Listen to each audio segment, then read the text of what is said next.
is Belle, and I'm coming to you today on May 7th of 2020 to talk to you about our Fraud Tip Friday. As you can see, I'm back in my office, and so we're going to talk directly to small business owners about fraud and things that you can do to prevent fraud.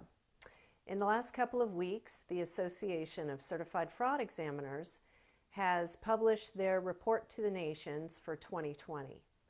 And they have expressed a great deal of concern about the escalation in fraud due to the COVID-19 concerns and the effect that it has had upon our economy.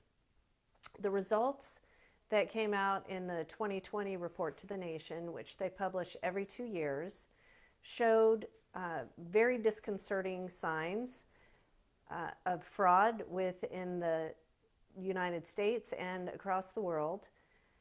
So small businesses, the average fraud on small business was 1.1 million, but the median fraud was 150,000.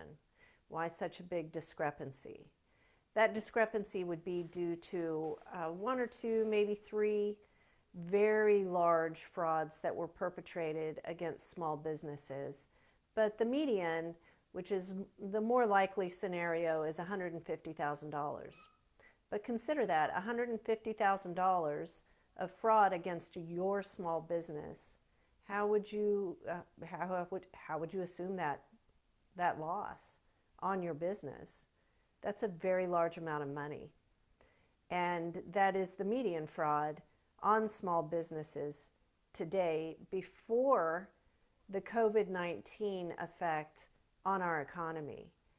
And the ACFE and all of the certified fraud examiners expect the economy and the fraud within the economy to escalate fairly dramatically over the next several months, if not the next couple of years.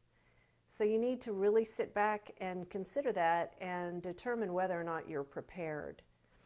One of the items that they discuss in the report to the nation is the pressures that drive fraud, that drive people to commit fraud. And one of the biggest red flags that you'll see and that you'll notice is people living beyond their means and financial pressure. Financial pressure is one of the three areas of the fraud triangle. The fraud triangle is put together by the ACFE. It's something all fraud examiners and all fraud professionals understand. There are three areas that are always met, three items that are always met when someone commits fraud. That is, there's a financial pressure. The other is they have opportunity, meaning they have access to some assets within your business, and then they rationalize what they do. Right now, under the current economic conditions, there are a lot of people under a lot of financial pressure. You may very well be one of them. You need to look at people's financial pressures and make sure that your assets are secure. Even people that you know, that you've known for years, that you trust, financial pressures can drive people to do things that they never would have done otherwise.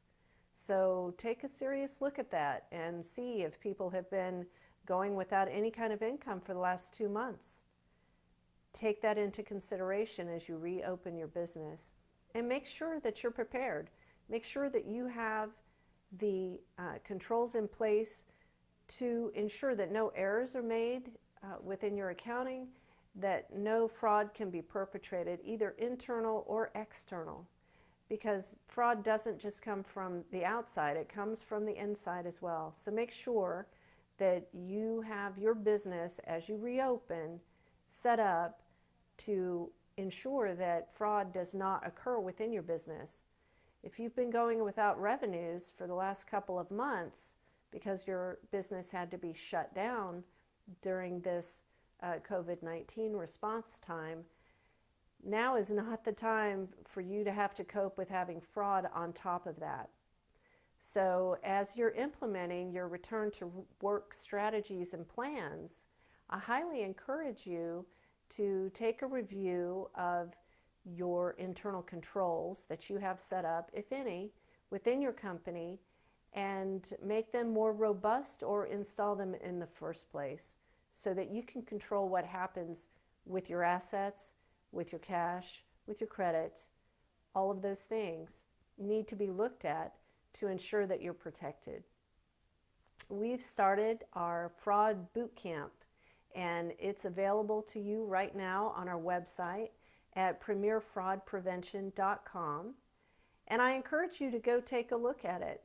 We also have a mini course to give you a little taste of information. It's all the mini course is free. The fraud boot camp, there is a charge for that, but it gives you all the information in easy to digest, downloadable forms, information, checklists.